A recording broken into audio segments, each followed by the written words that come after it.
Early results from Italy's election show a clear victory for an alliance of right-wing parties.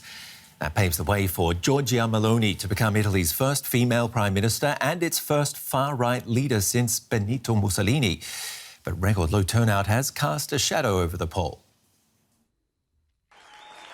Victory for Giorgia Meloni. With her brothers of Italy leading a right-wing coalition to a majority in both houses of parliament, Meloni is on track to become Italy's next prime minister. If we are called on to govern this country, we will do so for everyone. We will govern with the aim of uniting people and seeking to make them more united rather than divided. Meloni and her party got just 4% of the vote in the 2018 election. Since then, she's toned down her far-right, often anti-immigrant rhetoric to broaden her base. She has vowed to support Ukraine and NATO, and she says that she's pro-European. The tactic has paid off at the polls, but her critics still see her rise as bad news. Today, this country is being handed over to the extreme right. We will see the results. However, in our opinion, there must be maximum mobilization within the institutions to defend all the social, civil, and environmental rights that have been won in recent decades. After these results, Meloni is almost guaranteed to be nominated as prime minister by Italy's president. Next, she will have to assemble a new government, which will face a vote of confidence in parliament. Some Italians were wondering if Meloni could pass that first test.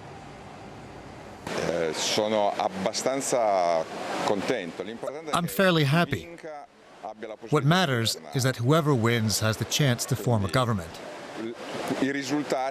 For now, the results show that could be likely. Well, I'm not a Brothers of Italy voter, so I can't be happy. In my opinion, the centre-right government won't last for long.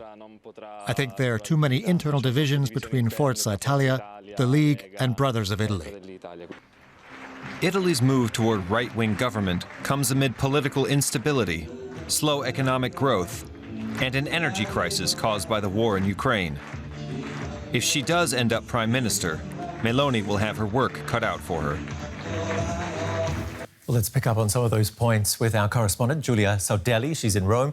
Giulia, I mentioned the turnout was low, especially by Italian standards. Why did more voters stay at home this time?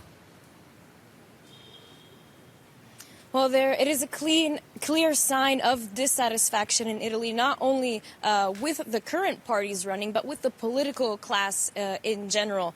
We've seen people not really have trust in the parties that have governed until now. And while many decided not to go to the polls at all, the fact that Giorgia Meloni is the winner of these elections, according to the results we have until now, is also a sign that there is dissatisfaction and Italians were looking for change. Her party was not in government in the last few years, and she is seen as a new face, someone who can bring a breath of fresh air to the political system in Italy, and that is also why a lot of people decided to vote for her. If this rightist bloc does get a clear majority in both houses, could this be a rare chance for political stability in Italy? It could be. What is interesting is to look at how together the three parties of the coalition end up working. We've seen that Giorgia Meloni has obtained with her Brothers of Italy quite a big majority compared to the other two main parties in the coalition, the League and Forza Italia. They do agree on a lot of their policy points, from reducing taxes to how they deal with a lot of the relevant issues in Italy, especially looking at the cost of living crisis. But they do differ on some other issues. For example, if we look at foreign policy, we see Berlusconi in Forza Italia and Salvini in the League being a bit more pro-Russia, while Giorgia Meloni has positioned herself as being starkly pro-Ukraine and following the European line. We see that on some points they really do differ, and we'll have to keep an eye on whether they manage to maintain unity or whether they start to fight internally within the coalition. Because do you think Salvini and Berlusconi would be content to play junior partners to Meloni and Meloni's Brothers of Italy party? Well, they are both figures who were in leadership positions. We had Berlusconi, who was prime minister for many years. We had Salvini, who was interior minister before. And they both have strong personalities and ambitions. And they both obtained quite disappointing results. So I do expect them, after a while maybe, to start playing up, maybe demanding things from the main party in the coalition, Fratelli d'Italia. So whether the coalition will last will be an interesting point to observe. Giulia Sardelli for us in Rome. Thank you very much for covering the election results there. The European reaction from our Brussels correspondent Max Zander. Max, how are Italy's partners in the European Union reacting? Right, Ben. So there has been a mix of reactions. Firstly, the right and the far right have congratulated Meloni on her election victory here. For example, the Polish Prime Minister, Mateusz Morawiecki, took to Twitter to simply write, "Congratulations, Meloni." Then other prominent figures of the far right, for example, Marine Le Pen of the National Rally Party in France, she wrote, "The Italian people has decided to take its destiny in hand and electing a patriotic and sovereignist government." So you can really tell from this, the rights and the far right are in a celebratory mood.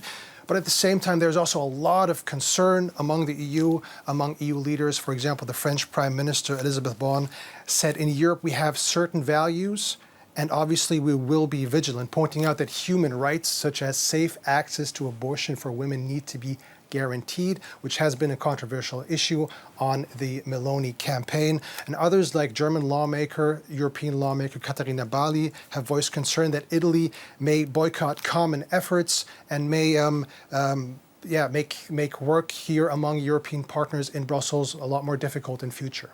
So would you say that Rome is on a collision course with Brussels?